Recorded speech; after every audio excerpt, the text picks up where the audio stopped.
The microphone feedback screamed through McCormick Auditorium at exactly 2:47 p.m. And that's when I knew I couldn't go back. 2,000 people stared up at me from their folding chairs. Families clutching carnations from Stop and Shop, professors in rental gowns. My roommate Jenna in the third row already crying because she thought this was going to be a normal speech about hope and the future. My hands shook so hard the note cards rattled against the wooden podium. I could see my parents in the front row, right where they'd camped out at 7 a.m., my mom in her Macy's dress, my dad in the navy suit he only wore to weddings and funerals. My brother Derek sat between them, scrolling through his phone, legs spread wide like he owned the place. Hold on. I want to hear what you think is going to happen next. Drop your biggest guess in the comments below. While you're down there, hit the subscribe button to officially join the discussion. We're building a community of amazing story lovers, and I don't want you to miss out. Okay, let's find out if your prediction was right. He looked up at me and smiled. That same cocky smile he'd been giving me our whole lives. The one that said I always win, and you always let me. Not today. I cleared my throat. The sound echoed off the back wall where someone had hung a congratulations class of 2024 banner in blue and white, the same colors I'd bled for 4 years while working closing shift at Target in Watertown, and morning shift at Panera in Cambridge, surviving on Dunkin' iced coffee and 4 hours of sleep. Good afternoon, I said. My voice came out steadier than I expected. I'm Elena Martinez, and I'm your valedictorian. Applause. Polite, rehearsed. My mom dabbed her eyes with a tissue. My dad's chest puffed out like he'd personally earned this moment. I looked down at my note cards. The speech I'd written 2 weeks ago about perseverance and gratitude, and how lucky I was to have such a supportive family. I'd stayed up until 3 a.m. in the Boston Public Library polishing those words until they shined like lies. Then I set the cards face down. I want to start by thanking my family, I said slowly. My mother beamed. My father nodded. Derek finally looked up from his phone. Specifically, I want to thank my parents for teaching me the most valuable lesson I learned in college. Pause. Let it breathe. Let them think this is still going to be sweet. My mom's smile flickered like a light bulb losing power. They taught me, I said, my voice cutting through the humid May air, that the people who are supposed to protect you can rob you blind and sleep just fine at night. The auditorium inhaled. 2,000 people pulling air into their lungs at once, the kind of collective gasp you hear at Fenway Park when the Red Sox blow a lead in the 9th inning. My mother's tissue froze halfway to her face. My father's hand gripped the armrest, knuckles going white. Derek's phone clattered onto the floor. For 4 years, I said, each word landing like a hammer. While I worked 60-hour weeks, my parents were withdrawing my scholarship refund checks. Every semester. Every single one. Someone whispered, "Oh my God. $47,000, I said. Gone. And I only found out 6 weeks ago. My dad stood up halfway, like he couldn't decide if he was going to walk out or charge the stage.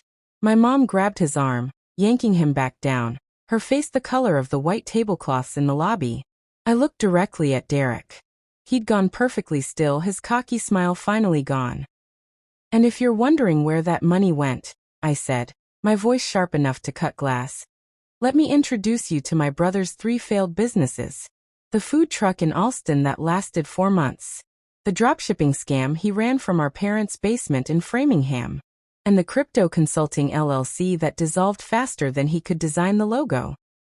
The silence was absolute. I reached into my folder and pulled out a single piece of paper. I brought receipts, I said.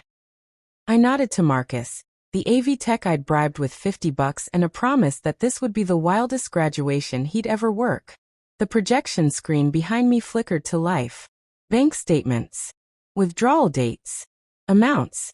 All of it blown up in 12-point font for every single person to read. My mother screamed, not loud, just a choked, desperate sound. My father bolted for the aisle, pushing past relatives from Worcester and cousins from Providence.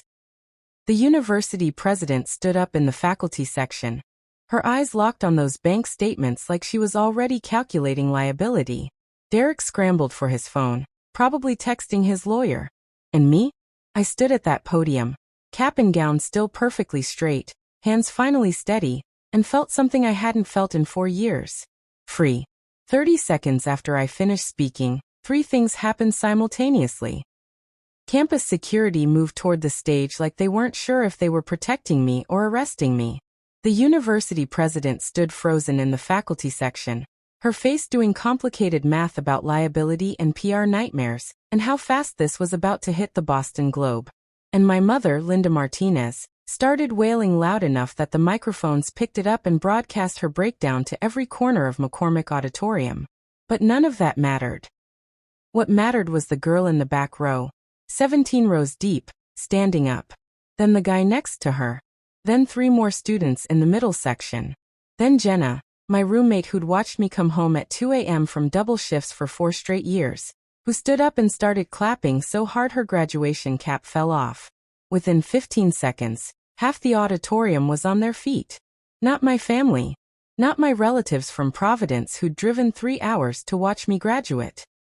Not my Aunt Teresa from Springfield, who'd sent me $50 Visa gift cards every Christmas with notes about how proud she was. Just students. The ones who understood exactly what I'd just done. The ones who'd worked overnight shifts at CVS in Quincy and BJ's in Braintree and Amazon warehouses in Fall River. The ones who knew what it meant to sacrifice everything while somebody else got the credit. They were applauding. For me. Not because I graduated summa cum laude. Not because I'd given a pretty speech about resilience.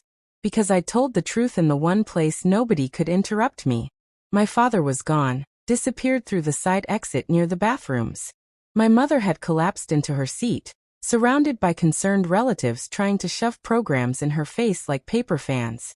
Derek sat perfectly still, staring at the projection screen behind me like he could erase the evidence if he just looked hard enough.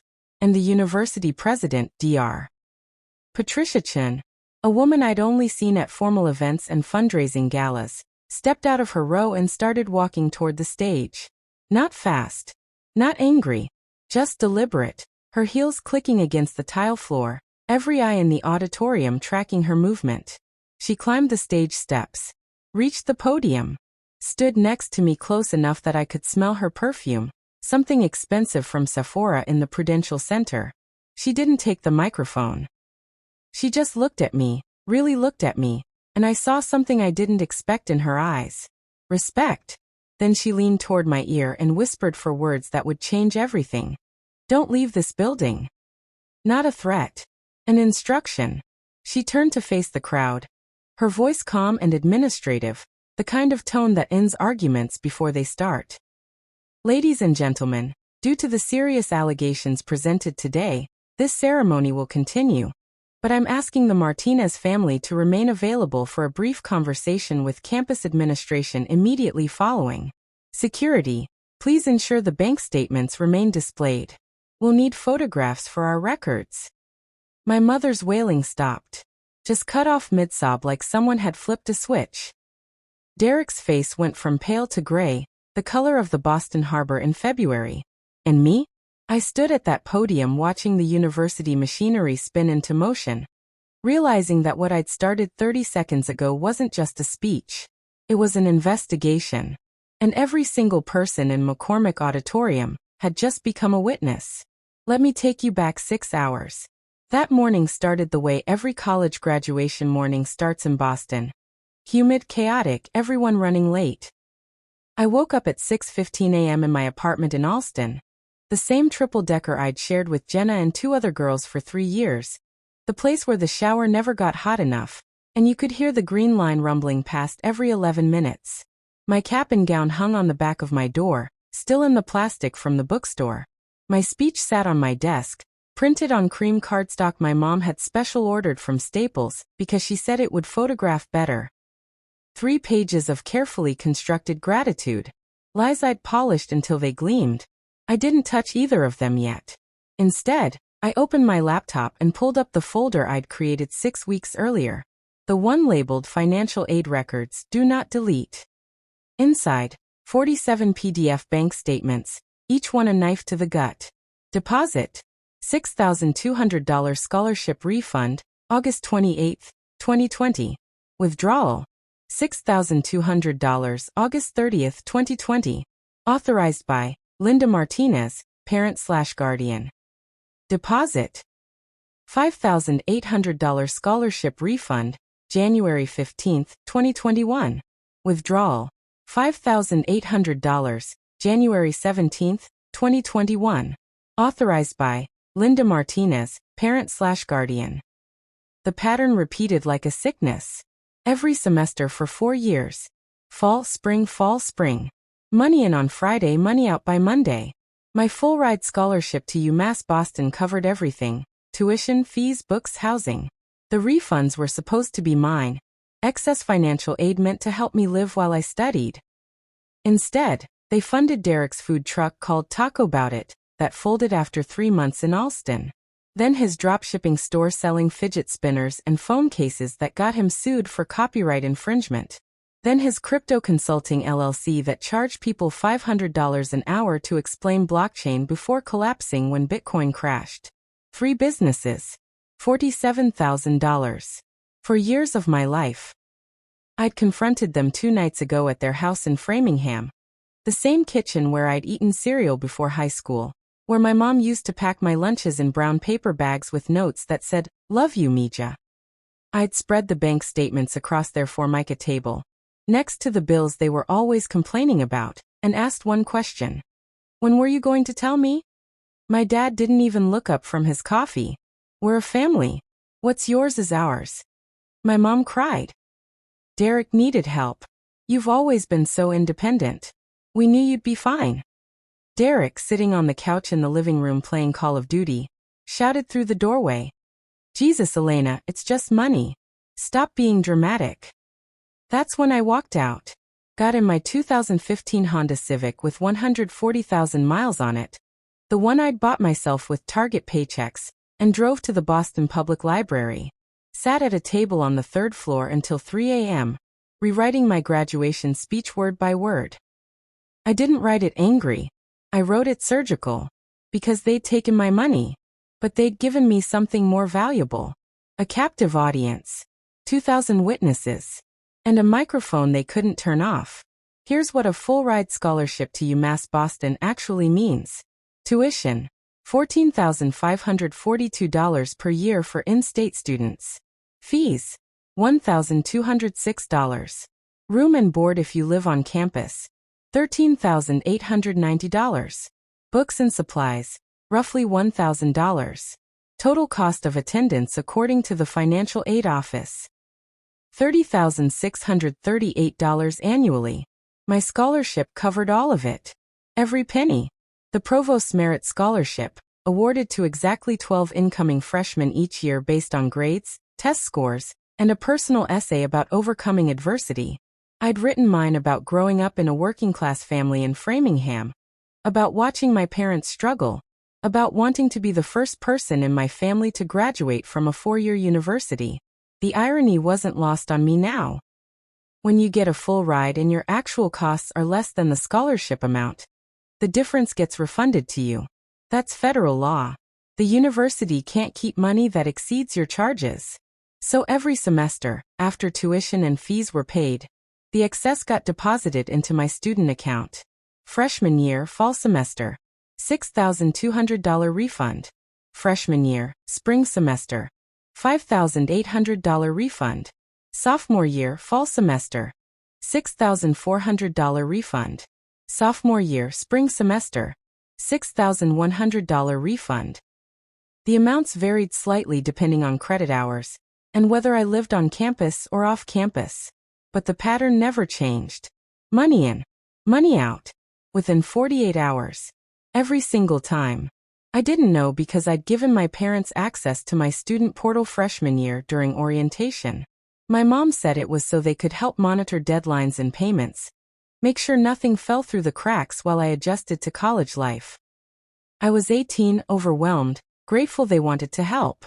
I signed the authorization form at the Financial Aid Office in August 2020. Didn't think about it again. For 4 years, I worked closing shifts at the Target in Watertown, 9 p.m. to 2 a.m., 3 nights a week. Restocking shelves, dealing with customers who treated me like I was invisible, taking the 57 bus back to Alston in the dark. I worked opening shifts at Panera in Cambridge, 5 a.m. to 11:00 a.m. on weekends, making sandwiches for hungover BC students who didn't say thank you. I lived off those paychecks. Split rent 4 ways in a triple-decker with a bathroom the size of a closet. Bought my textbooks used from Amazon or rented them from Chegg. Survived on ramen and the free coffee in the psychology department lounge. Meanwhile, my parents told relatives I was doing great and so responsible. Derek posted photos on Instagram from his food truck opening in Alston, claiming he was a self-made entrepreneur. My mom shared articles on Facebook about supporting your children's dreams. I didn't find out until April 2024, 6 weeks before graduation, when I applied for a job that required direct deposit setup. The HR rep asked for my banking information. I logged into my student account for the first time in 4 years to find my routing number. That's when I saw the History tab. Every deposit, every withdrawal, every semester, $47,000 that should have been mine, flowing straight into my parents' checking account and out to Derek's disasters. I printed every statement, all 32 pages, and I started planning. Derek Martinez, 28 years old, has never held a job longer than 9 months. Not because he can't find work, because he considers himself an entrepreneur. That's what he tells people at family gatherings at bars in Framingham, on his Instagram bio that lists him as CEO founder investor. Let me show you what my $47,000 actually bought. Business number 1. Taco Bout It Food Truck ***. Launch date: September 2020, right when I started college. Location: Brighton Avenue in Alston, parked outside Sunset Grill and Tap, targeting BC and BU students stumbling home from bars. Initial investment from family, $18,000. What that paid for: used food truck purchased off Craigslist from a guy in Worcester. Commercial kitchen rental in Watertown for prep. Permits and licensing fees. A custom wrap with a cartoon taco wearing sunglasses that Derek designed himself on Canva. The truck lasted exactly 4 months.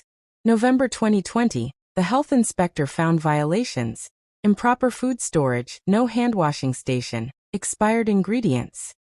Derek blamed the inspector, claimed he was being targeted for being young and successful. The truck got impounded. He never paid the fine. Last I heard, it's still sitting in a city lot in Somerville, the cartoon taco sun-bleached and peeling.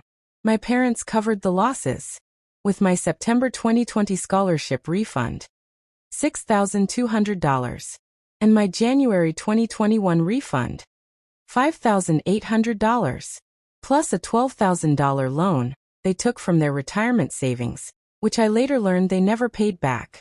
Business number 2. Hustle Drops LLC ***. Launch date: March 2021. Business model: dropshipping.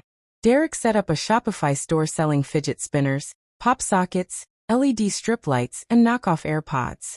He ran Facebook ads targeting teenagers. He promised 2-day shipping he couldn't deliver. He sourced products from AliExpress and marked them up 400%. Initial investment from family, $11,000. What that paid for: Shopify subscription. Facebook ad campaigns that burn through cash faster than the food truck burned through health code violations. Inventory he bought in bulk from suppliers in Shenzhen and couldn't sell. The business collapsed in August 2021 when customers started filing chargebacks. Turns out the AirPods he was selling were counterfeits, and Apple's legal team sent him a cease and desist letter. He shut down the store overnight, ghosted all pending orders, and told our parents he was a victim of cancel culture. My parents covered it with my fall 2021 refund, $6,400. Business number 3. Crypto Consult Pro ***. Launch date: January 2022, right when Bitcoin was crashing. Business model: Derek called himself a blockchain advisor.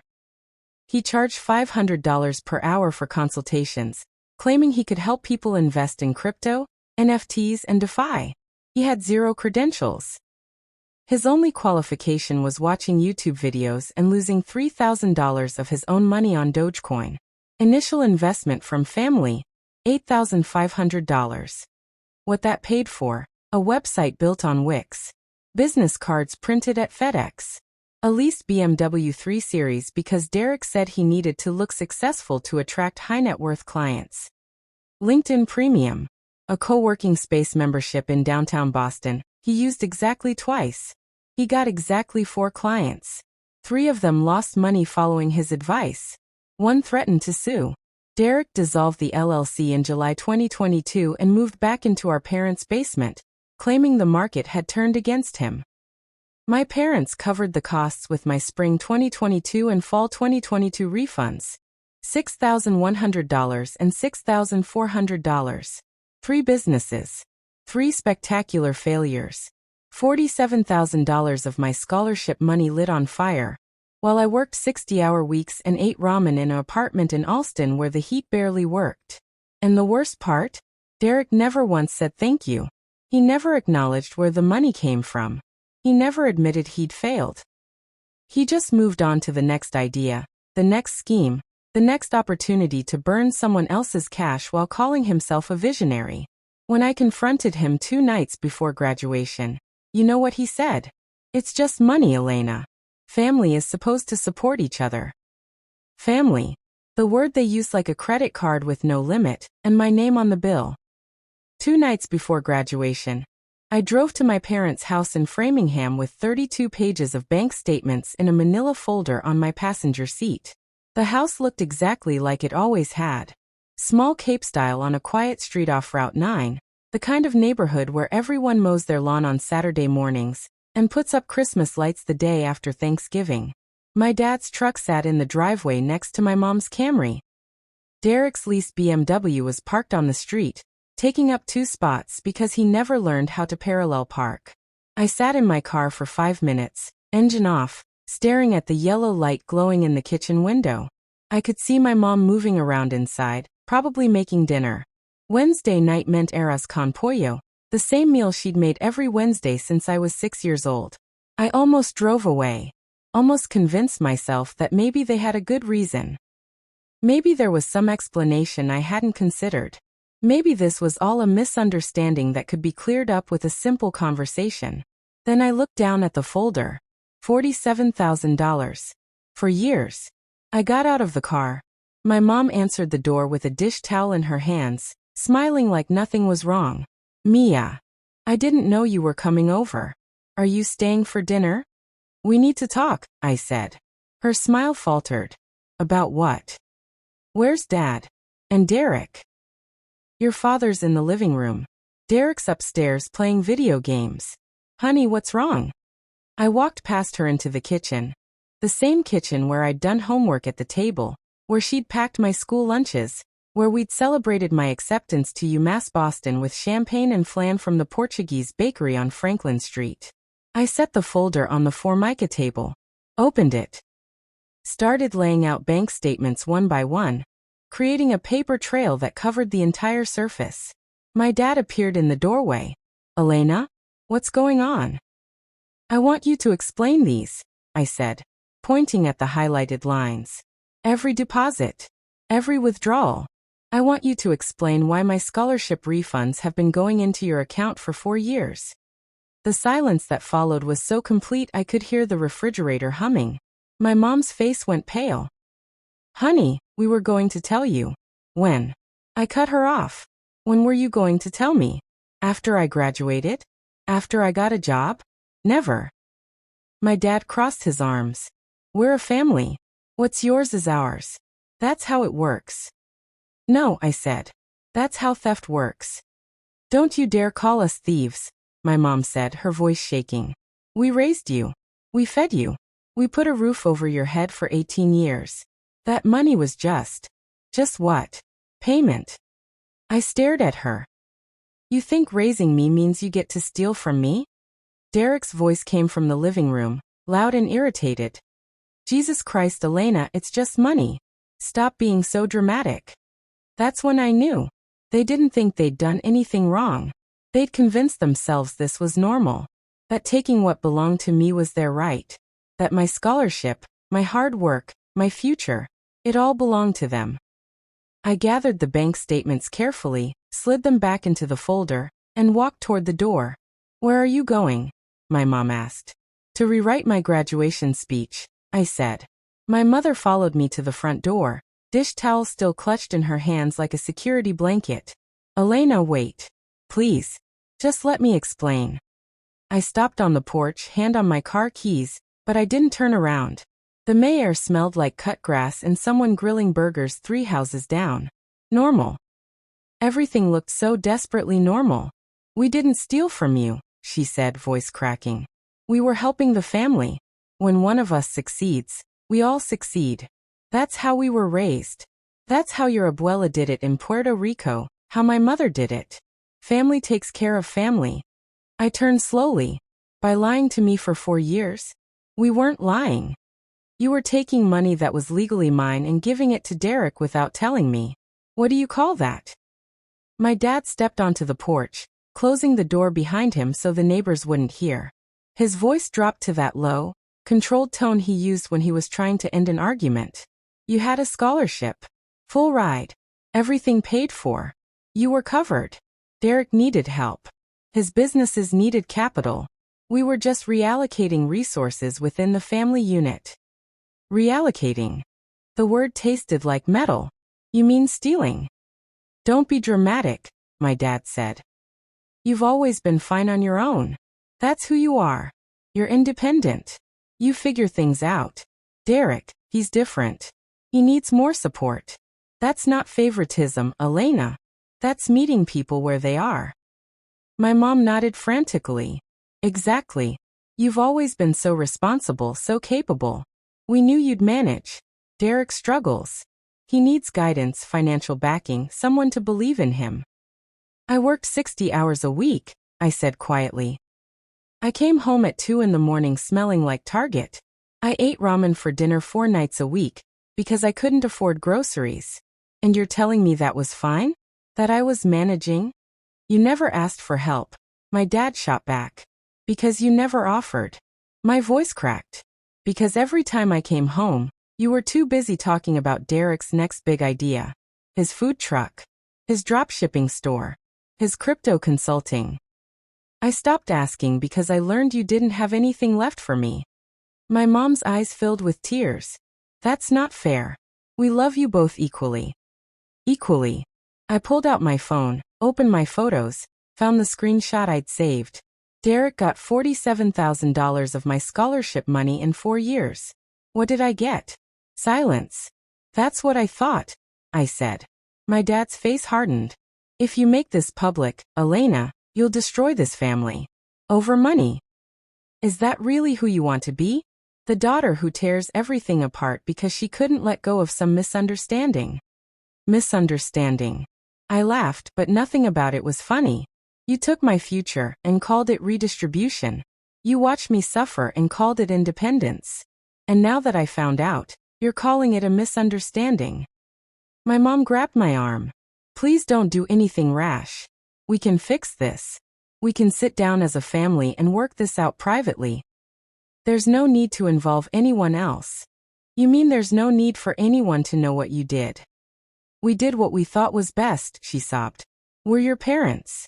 We know what's best for this family." I pulled my arm free gently. "No, Mom. You know what's best for Derek. You always have." I got in my car and drove away while they stood on that porch, watching me leave, probably already convincing themselves that I was overreacting, that I'd cool down in a few days, that everything would go back to normal after graduation. They had no idea what normal was about to cost them. Back at the podium, I let the silence stretch for 3 more seconds. Long enough for people to shift in their seats. Long enough for my mom to glance at my dad with a look that said asterisk, make her stop. Asterisk long enough for Derek to realize something was very, very wrong. For 4 years, I continued, my voice steady and clear. I worked closing shifts at Target in Watertown. 9 p.m. to 2 a.m., 3 nights a week. I worked opening shifts at Panera in Cambridge. 5 a.m. to 11 a.m. on weekends. I ate ramen in an apartment in Alston where the heat barely worked, and the bathroom was the size of a closet. My mother's tissue had stopped moving. It just hung there, frozen halfway to her face. I did this because I thought I had to, Because I thought my scholarship covered tuition and fees but nothing else. Because my parents told me, "You're so independent, Elena. You've always been so good at figuring things out." A few students nodded. They knew. They'd lived it too. What I didn't know, I said, each word landing like a hammer, was that my full-ride scholarship generated refund checks every semester. Excess financial aid. Money that was legally mine, meant to help me live while I studied. I paused, letting that sink in. $47,000 over 4 years. Gasps rippled through the auditorium like wind through trees. Money that was deposited into my student account and withdrawn within 48 hours. Every single semester. By my parents. My father stood up fully now, his face red. "Elena, stop this right now." "And where did that money go?" I continued, ignoring him. "Let me tell you about my brother Derek's entrepreneurial journey." Derek's face had gone from pale to gray, the color of February slush on Comm Avenue. Business number 1. A food truck that failed health inspections and got impounded after 4 months. Cost to my scholarship fund, $12,000. Someone in the crowd whispered, "Oh my God." Business number 2. A dropshipping scam selling counterfeit AirPods that got him a cease and desist from Apple's legal team. Cost to my scholarship fund, $11,000. My mom stood up, reaching for my dad's arm. "We need to leave. We need to leave right now." Business number 3. A crypto consulting firm where he charged $500 an hour despite having 0 credentials. It dissolved after 6 months. Cost to my scholarship fund, $8,500. I pulled the remote from my pocket, the one Marcus, the AV tech, had given me backstage. I'd loaded the presentation myself that morning while my family was taking photos in the quad. "But don't take my word for it," I said. "I brought receipts." I clicked the button. The massive projection screen behind me flickered to life. Bank statements filled the display, blown up large enough for every person in McCormick Auditorium to read. Deposit, $6,200, August 28, 2020 ***. Withdrawal, $6,200, August 30, 2020 ***. Authorized by Linda Martinez, parent/guardian, ***. Statement after statement. Semester after semester. The pattern undeniable. My mother screamed. Not a word, just a sound raw and desperate, like an animal caught in a trap. My father lunged for the aisle, shoving past my Aunt Teresa, past my cousins from Providence, past relatives who were pulling out their phones to photograph the screen. Derek sat frozen, staring at the evidence of every failed business, every withdrawn dollar, every lie they'd told themselves about supporting family. And in the front row of the faculty section, Dr. Patricia Chun, the university president, stood up slowly. Her face was unreadable, but her eyes locked onto those bank statements with the focus of someone calculating damage, liability, and consequences. She started walking toward the stage. The auditorium held its breath. And I stood at that podium, hands finally steady, watching everything I'd carefully constructed fall exactly into place. Dr. Patricia Chun reached the podium exactly 17 seconds after the bank statements went up on screen. She didn't look angry. She looked like a woman who just discovered a problem that had her university's name attached to it, and problems like that don't go away quietly. She stood next to me, close enough that I could see the small gold pin on her lapel, the UMass Boston seal. Her voice, when she spoke into the microphone, was calm, administrative. The kind of tone that ends arguments before they start.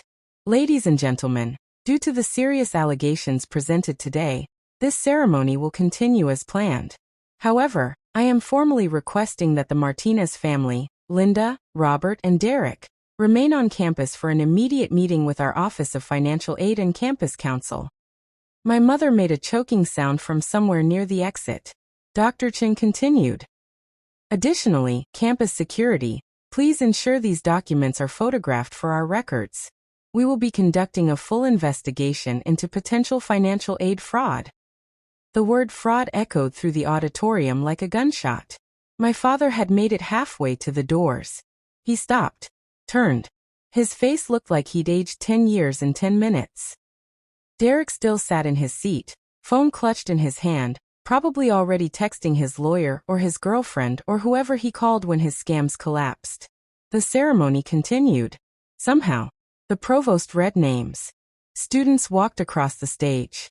People clapped. But nobody was paying attention to the graduates anymore. Every phone in the auditorium was pointed at the projection screen, recording, screenshotting, already uploading to Twitter and Instagram and TikTok. By the time my name was called again to receive my actual diploma, #UMass Boston grad scandal was trending in Massachusetts. After the ceremony ended, security escorted my family to an administrative building across campus.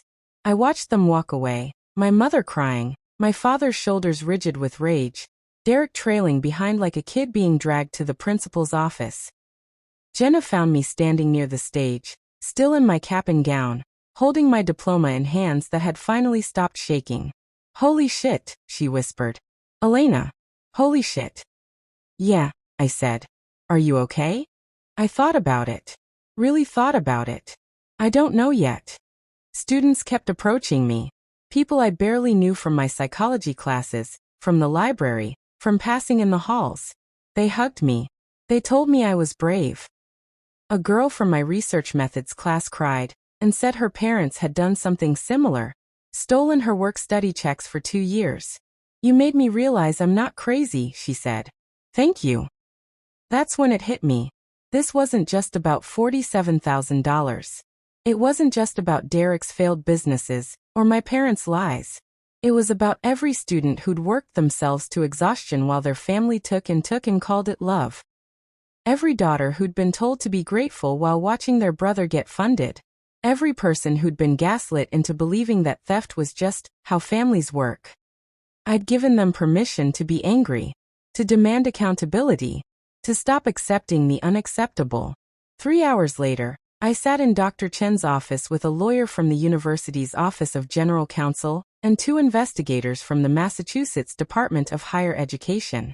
They asked questions. I showed them everything, the full account history, the emails where my mom had asked for my login credentials freshman year, the text messages where I'd confronted them 2 nights ago.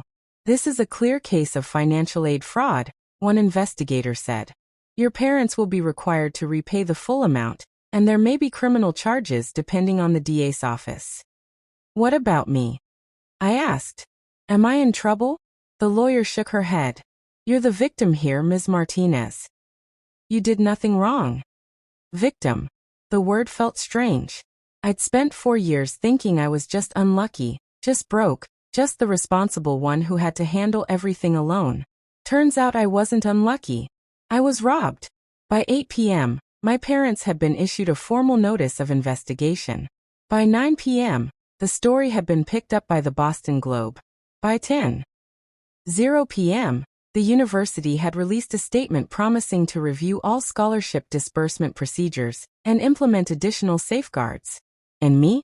I sat in my apartment in Allston with Jenna, eating leftover pizza from Ernesto's, watching my speech go viral on TikTok.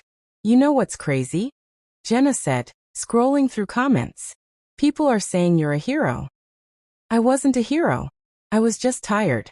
Tired of shrinking. Tired of staying quiet.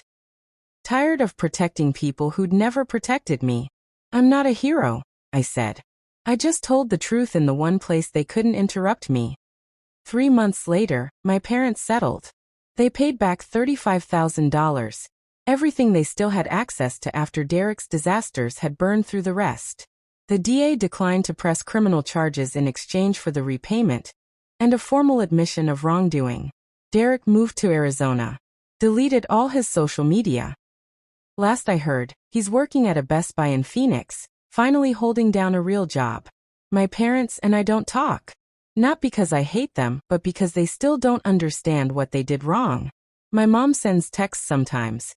"We were just trying to help the family." My dad leaves voicemails. "When are you going to stop punishing us?" They still think I'm the problem. But I started my master's program in counseling psychology at Boston College this fall. I'm specializing in family financial abuse, because apparently it's common enough to need specialists. And I'm building a life where my worth isn't measured by how much I can endure. The podium moment? That was just the beginning. The real freedom came after. When I realized I didn't need their approval to exist. I didn't need their version of love. I just needed the truth. And sometimes the bravest thing you can do is stand in front of 2,000 people and say it out loud. If you're still watching this, I need you to do something for me right now. Look, I know most people skip the end of these stories. They watch the dramatic part, the part where everything explodes, and then they scroll away. But if you made it this far, it means something in my story connected with you. Maybe you've worked double shifts while someone else got the credit. Maybe you've been told to be grateful while watching your sibling get funded. Maybe you're carrying a secret right now about money that disappeared, about promises that were broken, about family members who take and call it love. I need you to know something. You're not alone. After my graduation speech went viral, I received over 3,000 messages. 3,000. From students in California, Texas, Florida, Michigan. From people who'd had their work-study checks stolen by parents. Their scholarship refunds redirected. Their savings accounts drained. Their college funds spent on a sibling's wedding, a brother's truck, a sister's dream that wasn't their own. One girl from Arizona told me her parents took $40,000 from her nursing school fund to pay for her brother's DUI lawyer. A guy from Ohio said his dad withdrew his entire semester's scholarship to cover gambling debts. A woman from North Carolina messaged me crying because she'd worked 3 jobs through college thinking she had to, not knowing her parents had been pocketing her financial aid for years. This isn't rare. It's a pattern. And it thrives in silence. So here's what I'm asking you to do. First, drop a comment right now telling me where you're watching from. Seriously. I want to see your city, your state, your country. I read every single one. When you comment, you're not just engaging with a video. You're telling someone else who's scrolling through that they're not the only one. That this story matters. That their story matters. Second, hit that subscribe button. Not because I need the numbers, but because there are more stories coming. Stories about family theft, workplace exploitation, people who were told to stay quiet and finally stopped. If you subscribe, you're joining a community of people who refuse to shrink anymore. Who understand that boundaries aren't cruelty, they're survival. Third, and this is the most important one. If this story made you think of someone you know who needs to hear it, share it. Text it to your friend who's still making excuses for family members who steal from them. Post it on your Instagram story. Send it to your cousin who works 70 hours a week while their sibling lives rent-free. Sometimes people need to see their situation reflected back at them before they realize it's not normal. And finally, if you've ever had to set a boundary that cost you a relationship, drop your story in the comments. You don't have to write a novel. Just a sentence. My parents stole my college fund.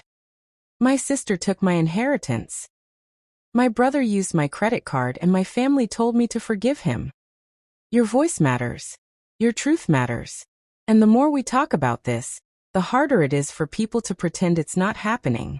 I stood at a podium in front of 2,000 people and told the truth because staying silent was killing me. You don't need a microphone to do the same thing. You just need the courage to stop protecting people who never protected you. The envelope was heavy when I set it down on that gift table. And when Madison stole it, wait, wrong story. But you get the point. Sometimes the bravest thing you can do isn't keeping the peace. It's choosing yourself when everyone else expects you to choose them. Comment Bilou. Subscribe. Share this. And remember, you can't steal from someone who knows their worth. And I finally know mine. Now go find yours.